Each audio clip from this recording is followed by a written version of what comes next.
मेरा धर्म सबसे महान है। क्या यह धर्म का मैट्रिक्स है? धर्म का उद्देश्य मानवता को आध्यात्मिकता, नैतिकता और जीवन का अर्थ प्रदान करना होना चाहिए। लेकिन जब हर धर्म के अनुयायी यह मानने लगते हैं कि मेरा धर्म सबसे महान है, तो यह सोच एक वैचारिक मैट्रिक्स बन जाती है। यह मैट्रिक्स न केवल स्वतंत्र सोच को बाधित करता है, बल्कि समाज में विभाजन, संघर्ष और सत्ता की राजनीति का साधन भी बनता है। मेरा धर्म सबसे महान है सोच का जन्म कैसे होता है, यह भी जान लीजिए। सामूहिक पहचान के निर्माण के लिए इस सोच के निर्माण होता है जब हर धर्म अपने अनुयायियों को यह सिखाता है कि उनका धर्म सबसे सच्चा और महान है। यह सोच एक सामूहिक पहचान और सुरक्षा का भाव पैदा करती है, लेकिन साथ ही यह दूसरों के धर्म को नीचा दिखाने और असहिष्णुता को बढ़ावा देती है। भय और वफादारी के उपयोग के लिए इस सोच की निर्माण होता है, क्योंकि धर्म में हम बनाम वे की सोच पैदा करना आसान है। यह डर कि दूसरे धर्म के लोग हमें नुकसान पहुंचा सकते हैं, और यह वफादारी कि हमें अपने धर्म की रक्षा करनी है, लोगों को इस मैट्रिक्स में फंसा देती है। धार्मिक श्रेष्ठता का दावे के लिए इस सोच की निर्माण होता है, क्योंकि हर धर्म में यह दावा किया जाता है कि उसका मार्ग सबसे सही है और बाकी धर्म झूठ या अधूरे हैं।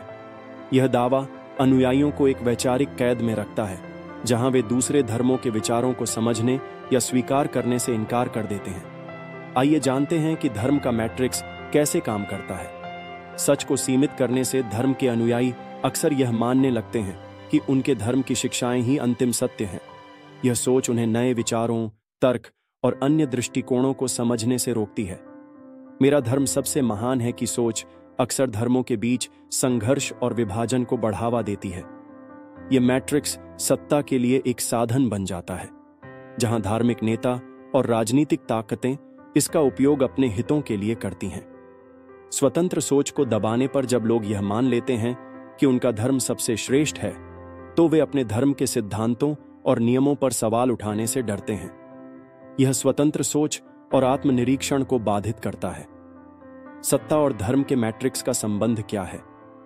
मेरा धर्म सबसे महान है कि सोच सत्ता को बनाए रखने में मदद करती है। धार्मिक और राजनीतिक नेता इसका उपयोग जनता को नियंत्रित करने और अपनी सत्ता का संरक्षण की स्थिति मजबूत करने के लिए करते हैं। धार्मिक संस्थान इस मैट्रिक्स को बनाए रखने के लिए प्रचार करते हैं कि उनका धर्म सबसे पुराना, सच्चा या सही है। इससे वे जनता का समर्थन और आर्थिक संसाधन हासिल कर धार्मिक संस्थानों का प्रभुत्व बरकरार रखते हैं।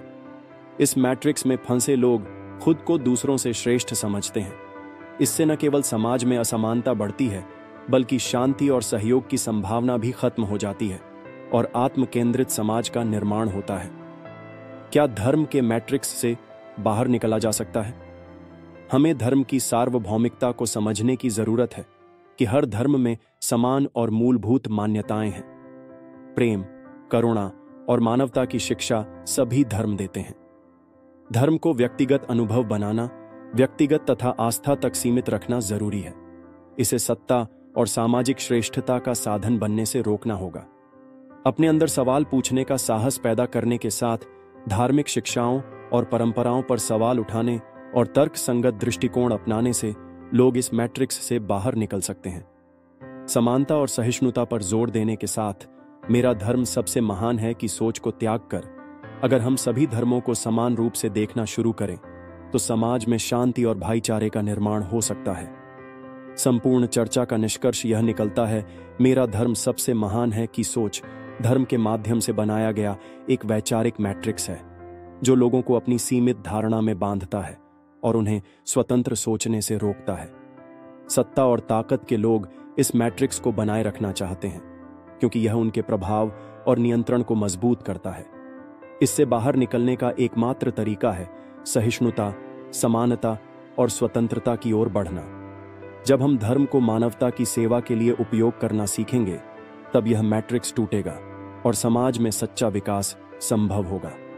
दोस्तों, यदि यह लेख आपके लिए उपयोगी और प्रेरणादायक साबित हुआ हो, तो इसे अपने दोस्तों और परिवार के साथ साझा करें। साथ ही हमारे ज्ञानवाणी चैनल को सब्सक्राइब करें और वीडियो को लाइक करना न भूलें। इस चैनल पर हम इसी तरह के आध्यात्मिक और प्रेरणादायक विषयों पर बातें करते हैं जो आपके जीवन को बेहतर बना सकती हैं।